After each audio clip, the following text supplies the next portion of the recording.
Luck or skill? It's a question as old as gaming itself. Whether you're meticulously dodging attacks in Dark Souls, or praying for a legendary drop in Diablo, every game falls somewhere on the spectrum between mastery and chance. But why has the balance shifted so much over the years? And how does this evolution impact the way that we play and pay for games? Today I want to dive into the interplay of luck and skill in modern gaming, and uncover what makes this dynamic so compelling and controversial.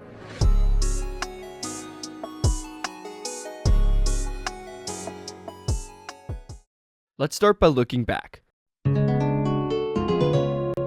the days of The Legend of Zelda: Ocarina of Time, progression was like following a well-laid treasure map. Every item, from the hookshot to the lens of truth, was in a fixed location, deliberately placed there to guide a player through a carefully designed sequence of challenges. If you saw an obstacle, you could trust that solving the surrounding puzzle or exploring a hidden area would yield the exact tool you needed to progress. The formula was methodical, rewarding patience, exploration, and puzzle-solving skills. In this era, success was entirely tied to effort and ingenuity. Every triumph reflected your ability to understand the game's mechanics and overcome its challenges. There were very few elements of randomness, not many surprises or setbacks beyond what the game's designers intended. Now, let's fast forward to Breath of the Wild, where the formula has definitely evolved. RNG, or random number generation, is now a core part of the experience. Rare weapons and shields, they might drop from an enemy, or they might not. Even the world's weather is unpredictable, adding a new layer of complexity. Fighting an enemy mid-battle, a sudden storm could disrupt your strategy, forcing you to improvise. This randomness has fundamentally changed how players interact with the world. Instead of a straightforward progression path, players now face a blend of strategy and chance. Almost every encounter holds the possibility of surprise, and most enemy drops offer a moment of anticipation. It's a design choice that keeps the game fresh, but it also introduces chaos where there was once certainty.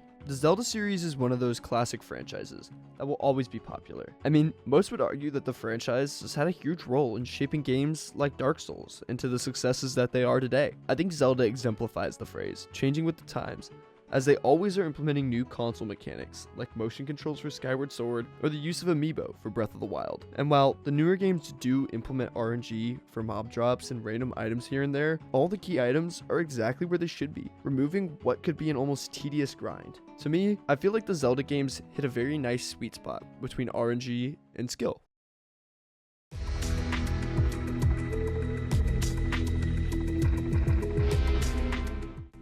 Fortnite has RNG at the heart of every match, ensuring that no two games ever feel quite the same. From the moment you land on the map, the uncertainty begins. Will you find a high-tier weapon, like a legendary shotgun, or will your first chest yield only a medkit? This randomness adds to an element of unpredictability, where the thrill of discovery drives player engagement.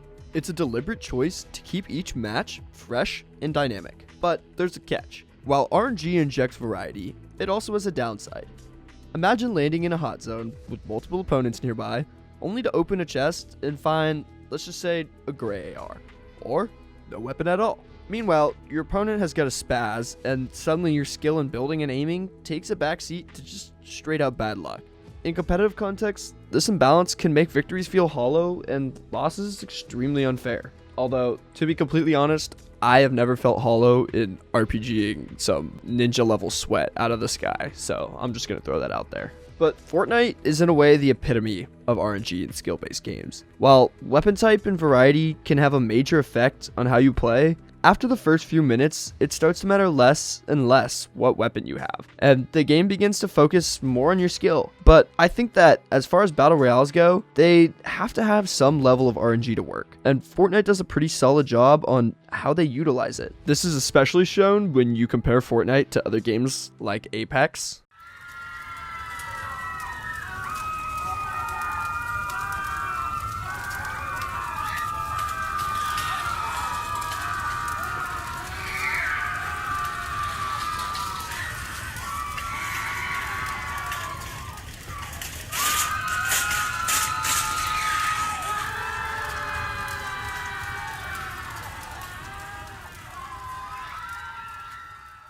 And, well, I think you get the picture.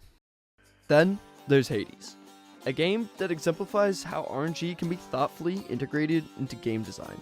Unlike Fortnite, where randomness can honestly feel punishing at times, Hades uses RNG to create variety without undermining player agency. Every run offers new room layouts, enemy configurations, and boon choices, ensuring, once again, that no two attempts at escaping the underworld are identical. But here's where Hades excels. It gives you the power to shape your own fate. While the boons are randomized, you can still choose from the options presented, tailoring your build to suit your playstyle. This balance between randomness and choice creates a loop that feels both fresh and fair. You're adapting to what the game gives you, but your decisions still matter. Alright. For the next 3 encounters, your dash has less range. Afterward, attacks deal way more damage. That's probably what I'm going for. For the next 4 encounters, you have slower move speed. Afterward, your special deals 52 damage. For the next 4 encounters, slain foes toss an inferno bomb at you. Afterwards, boons have higher chance to be rare better. No, definitely this one. I can deal with reduced dash for 3 rooms for a big damage boost. Hades proves that RNG doesn't have to mean chaos. When paired with meaningful choices, it enhances replayability without diminishing the player's sense of control.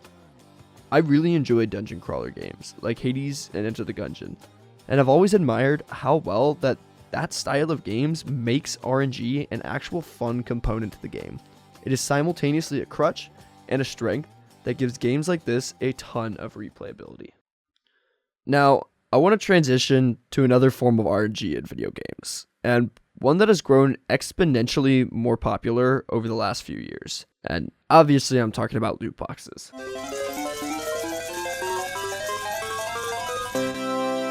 Loot boxes and similar RNG-based systems have become a dominant revenue model in the gaming industry, closely mirroring gambling mechanics to create a sense of anticipation and reward. These systems often appeal to players through the psychological thrill of unpredictability, akin to pulling a lever on a slot machine or purchasing a pack of trading cards. This model has fueled a multi-billion-dollar industry, with loot boxes alone generating approximately $15 billion annually.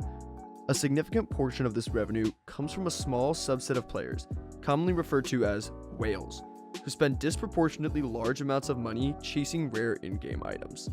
Games like Genshin Impact, Overwatch, and FIFA Ultimate Team leverage randomized rewards to keep players engaged. Players purchase loot boxes, or gacha pulls, often with real money, to obtain desirable weapons, skins, or characters. The system's allure lies in its unpredictability, making each opening an event filled with potential highs and lows. This mirrors the mechanics of gambling, where the anticipation of reward activates the brain's dopamine pathways. In some cases, these systems go beyond cosmetic appeal. For example, in FIFA Ultimate Team, acquiring powerful players through loot boxes can directly impact gameplay performance, raising concerns about pay-to-win mechanics. Critics argue that such designs exploit psychological vulnerabilities, especially among younger players, who may lack the ability to recognize or resist the addictive qualities of these systems. The parallels between loot boxes and gambling have sparked global debates. Regulatory bodies in countries like Belgium and the Netherlands have classified loot boxes as gambling and banned them in certain forms. Meanwhile, countries like the US and the UK have launched investigations into their impact on consumer behavior, particularly their potential to foster gambling problems amongst vulnerable populations. In fact, studies have confirmed a significant correlation between loot box spending and gambling behaviors. For instance, research involving over 7,000 participants found that those who spent heavily on loot boxes often exhibited gambling-related issues. Critics argue that the lack of transparency regarding odds and accessibility of these mechanics make them particularly problematic for younger audiences. Game developers and publishers defend loot boxes, often comparing them to benign systems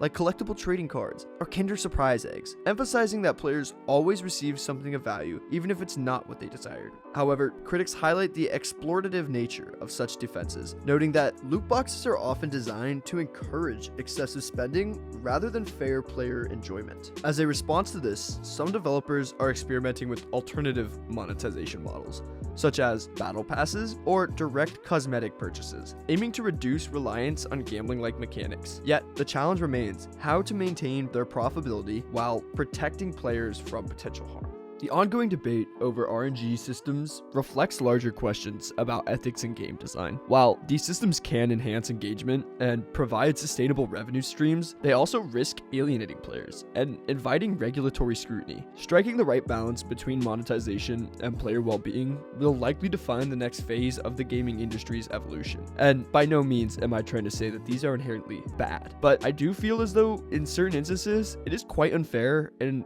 really sad that video games, notice the emphasis on games, are beginning to feel like silly cash grabs. From implementing loot boxes to releasing $60 games that just feel like DLC, it needs to stop. The companies pumping out these games just want a quick buck, and they're continuing to do it at yours and my expense. I think having some sort of loot boxes that you get as in-game rewards and can also purchase works way better than locking the drops behind a paywall. Take Star Drops in Brawl Stars or an Alpha Pack from R6. Both of these you can get for free, but still buy if you want more. Anyways, I'll move on from this segment, but keep a lookout for an upcoming video. I want to talk more about Sony acquiring Katakawa and the future of From Software, what that's going to look like, and I will definitely be diving more into the greed of companies in that.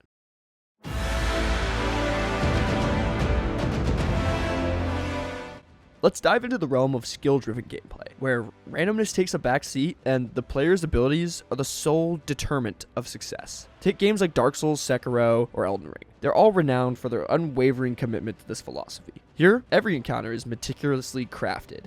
It's a test of skill. The challenge isn't just about surviving, it's about understanding and mastering the systems at play. I do want to note that these games are all different in their own regard, and I'm not trying to lump them all in one category. This goes for the above games as well. I just wanted to specifically talk about luck and skill today.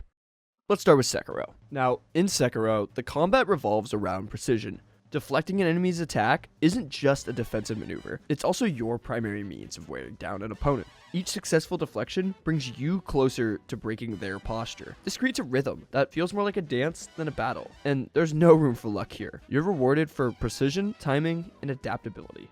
Another great game to look at is Cuphead. This visually striking game trades From Software's dark fantasy for 1930s inspired animation, but its gameplay is equally unforgiving. Every boss presents a unique, fast-paced challenge with attacks that are carefully choreographed rather than randomized. Success requires memorizing patterns, reacting quickly, and executing your strategy with pinpoint accuracy, just like in Sekiro. Then you have your platformers like Celeste or Hollow Knight that also embody the spirit of skill-focused design. In this critically acclaimed game, players must conquer increasingly complex levels with pixel-perfect precision. There's no RNG here. Every jump, dash, and climb is entirely under your control. While the difficulty ramps up, so does the sense of accomplishment as you master each new mechanic. There are also competitive fighting games like Street Fighter V and Tekken 7. These also rely heavily on skill. In these games, randomness is practically non-existent. Victory comes down to knowing your character, reading your opponent, and executing complex combos under pressure. Each match is a battle of strategy and reflexes, where even the slightest misstep can turn the tide. I think that what makes these games so enduring is the sense of accomplishment they offer. Success isn't about what you're given, it's about what you earn. Whether you're parrying a brutal attack in Sekiro, or landing the final blow in Cuphead, maybe even outmaneuvering an opponent in Street Fighter. These experiences are all deeply rewarding because they reflect your growth as a player. I personally love skill-based games like these. Like I said in my FromSoft video, to me, there really is no better feeling than overcoming an obstacle purely with skill. They feel more rewarding, and as fun as gambling is, don't say it's the best feeling ever until you have spent 16 hours straight learning how to fight an old man with a spear. So, is luck better than skill? The truth is, it depends on what you value as a player. RNG adds a little more excitement, but skill provides a little more satisfaction. Both approaches have a place in gaming, offering unique experiences that cater to different audiences. And even then, most of the games mentioned have some element of RNG mixed in. For example, you have to farm the Man Serpent in Elden Ring to get the Magma Blade, and that only has a 1% drop rate, and in Fortnite, you still have to be pretty great at aiming and building in order to do well. There are just certain games that cater towards RNG, and certain games that stray further away from it. And guess what? That's okay. Whatever game you choose to play, that's your call, and I'm just glad you enjoy it. So whether you're grinding for rare loot in Diablo, or perfecting your parries in Elden Ring, gaming is about the journey. And the beauty of this medium, the journey is yours to shape. And as always, guys, let me know down below what you enjoyed about this video. Any thoughts, feelings, or additions? Leave them below. If you enjoyed this content and are new here, please consider subscribing, as it helps me out a ton, and I really enjoy doing this. Also, feel free to check out any of the above videos. You guys have been awesome, and I will catch you in the next one. Cheers.